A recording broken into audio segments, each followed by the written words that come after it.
Come, let us explore how everything you know about non-duality is wrong.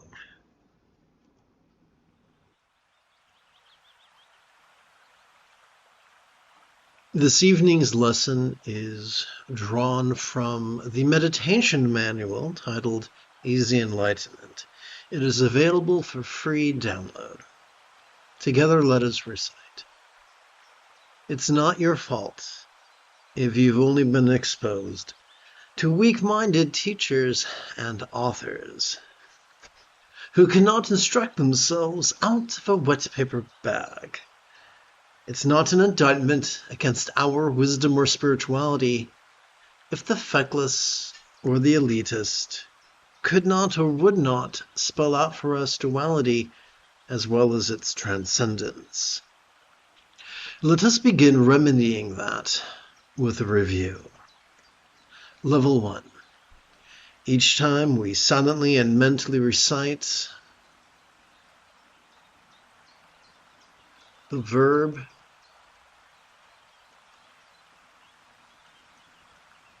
watch, or the verbs noticing or even perceiving during our inhalation.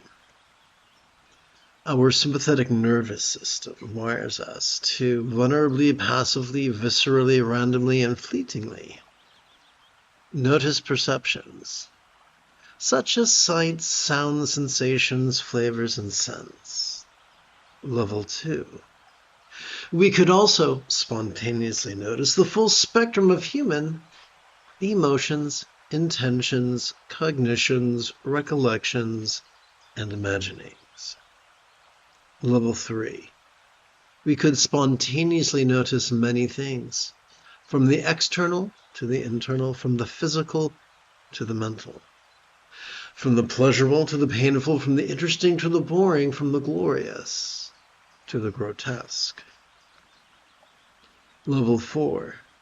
We could spontaneously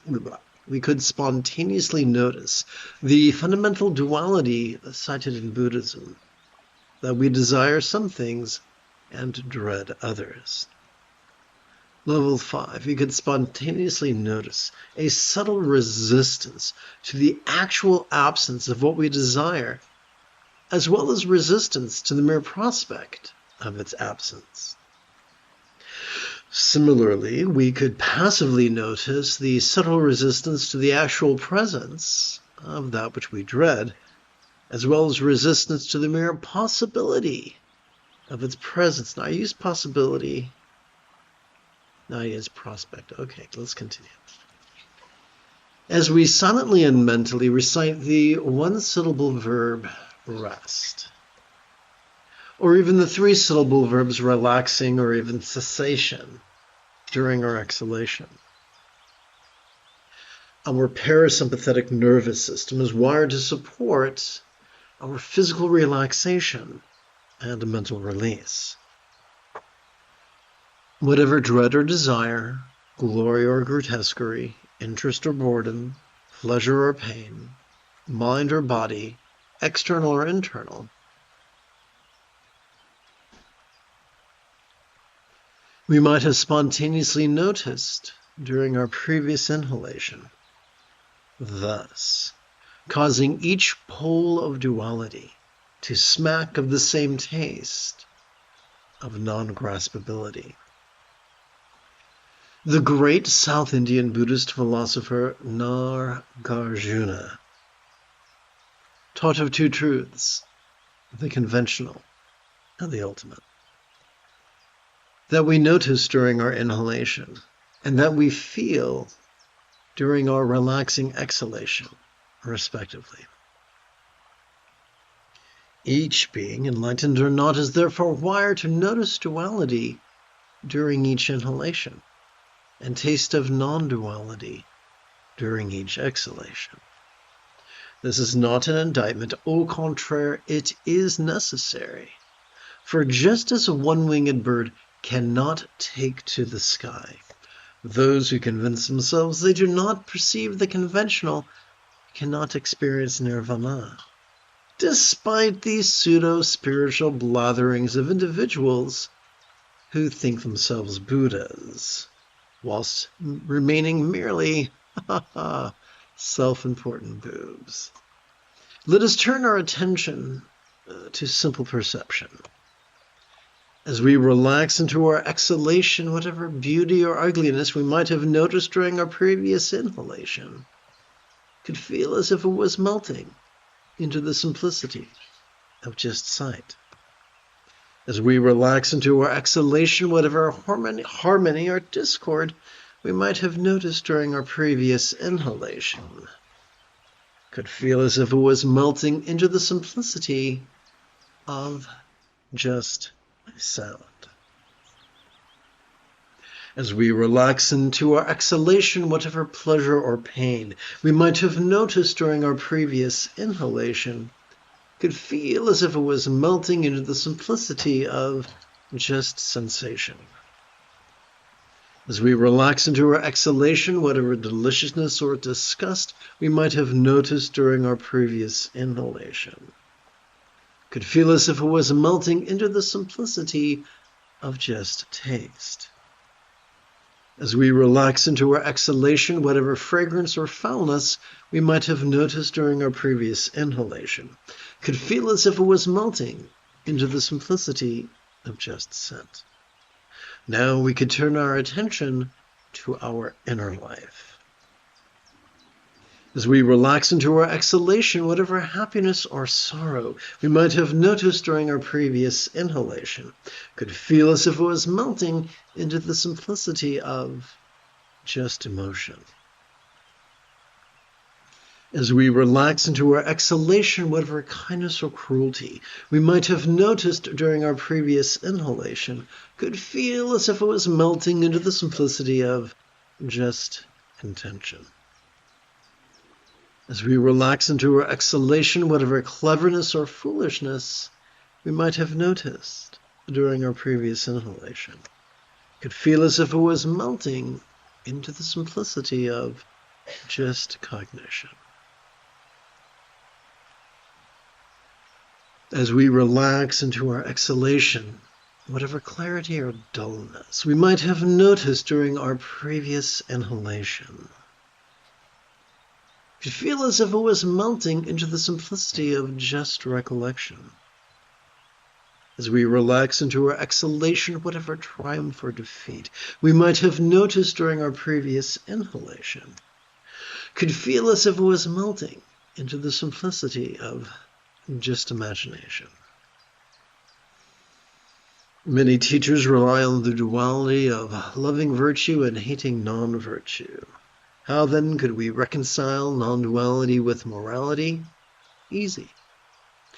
Every time we notice and relax in harmony with the phases of our breath, we automatically calm the anxiety and aggression of our amygdala and stimulate the empathy of our anterior cingulate gyrus, setting kindness, which is the essence of morality, on autopilot. Let us turn our attention to a set of 4 dualities, known as the 8 feelings of the world, or Loka Vipatti in Pali, or as the 8 worldly concerns, or Astoloka Dharma in Sanskrit. Within the context of the 4 bases of mindfulness, the circumstantial Dhamma, the physical Kaya, the interpersonal Vedana, and the mental Chitta. As we relax into our exhalation, whatever wealth or lack, safety or peril we might have noticed during our previous inhalation could feel as if it was melting into the simplicity of just the circumstantial. As we relax into our exhalation, whatever bliss or pain we might have noticed during our previous inhalation could feel as if it was melting into the simplicity of just the physical. As we relax into our exhalation, whatever praise or scorn we might have noticed during our previous inhalation could feel as if it was melting into the simplicity of just the interpersonal. As we relax into our exhalation, whatever fame or shame we might have noticed during our previous inhalation could feel as if it was melting into the simplicity of just the mental. Liberation from the tyranny of duality could be an effortless and effective process. This is why the Buddha taught mindfulness and meditation. Together, as a team, let us harmonize bodies and breath and brain by chanting. This chant is not a prayer to a real or imagined celestial entity. It's simply a way of using words to exercise the neural pathways responsible for empathy. Please chant with me. May all the light in sitting, watching, and resting. May all the light in sitting, watching, and resting. May all the light in sitting, watching, and resting. Having completed our opening lesson, we can now shift gears. It is Ahsoka Tano Thursday evening. Come, let us meditate like a Jedi after approximately 30 seconds of housekeeping. This is the Dzogchen Semde Lama Jigme Gyatso of the Buddha Joy Meditation School. For more than 30 years, I have harnessed my autistic special interests as well as my ADHD hyperfocus to spend about 8 hours a day, almost every day, studying, practicing, mastering, and reverse engineering the teachings and techniques of each school of meditation so that I could become your personal, nerdy, neurodivergent guide to nirvana. Welcome, my friends, to meditate like a Jedi, which is made possible due to the generosity of viewers just like you. For the remainder of this evening's live stream, let's play with the latest iteration of very easy meditation practice text, or sadhana, if you're nasty.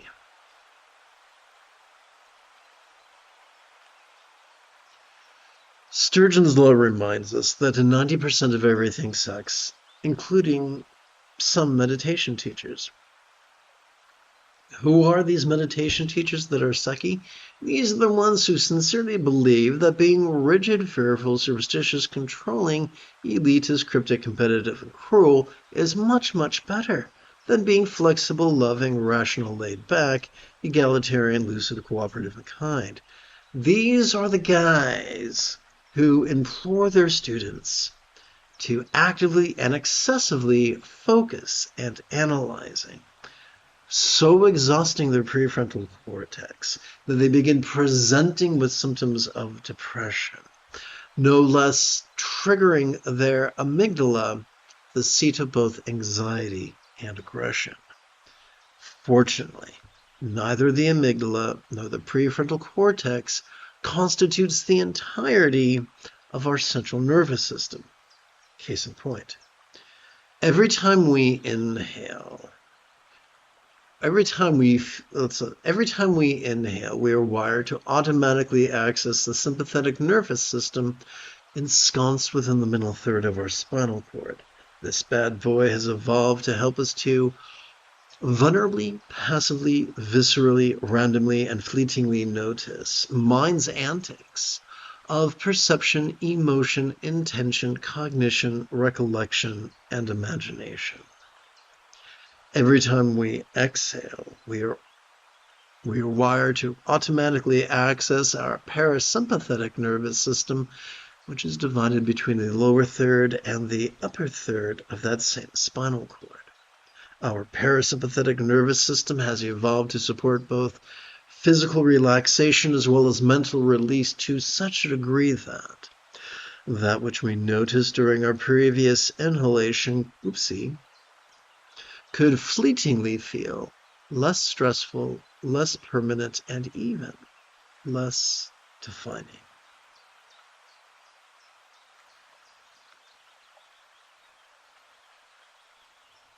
And so we have a choice. Do we cooperate with both facets of our autonomic nervous system, or do we actively compete against it? To compete with it passively requires only two things. Every time we feel air enter our nostrils, we can silently and mentally recite the one-syllable verb, watch.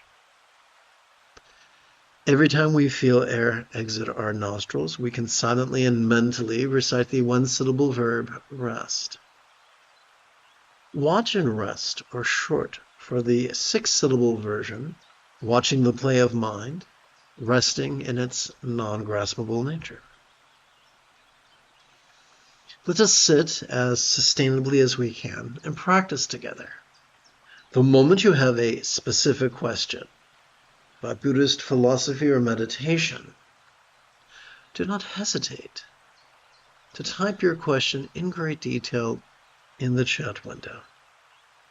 For I tend to check for questions about every 13 minutes or so.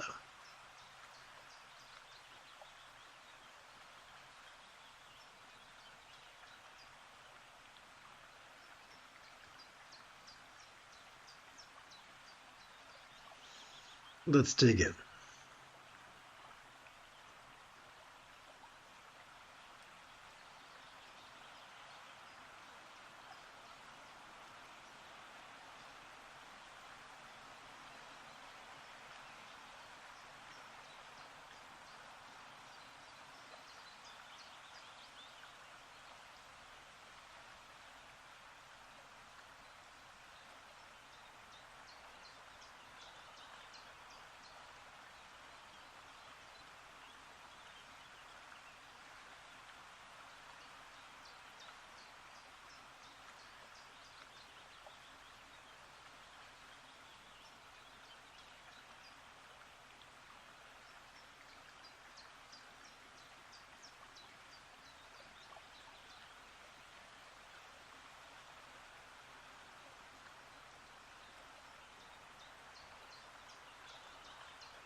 May all delight in sitting, watching, and resting. May all delight in sitting, watching, and resting. May all delight in sitting, watching, and resting. You have taken your first step in a much larger world. If you feel that I have earned it, you could give this live stream a thumbs up. You could even help support this channel. In approximately 11 hours, I would very much like to return to tomorrow's morning meditation class, as well as group practice.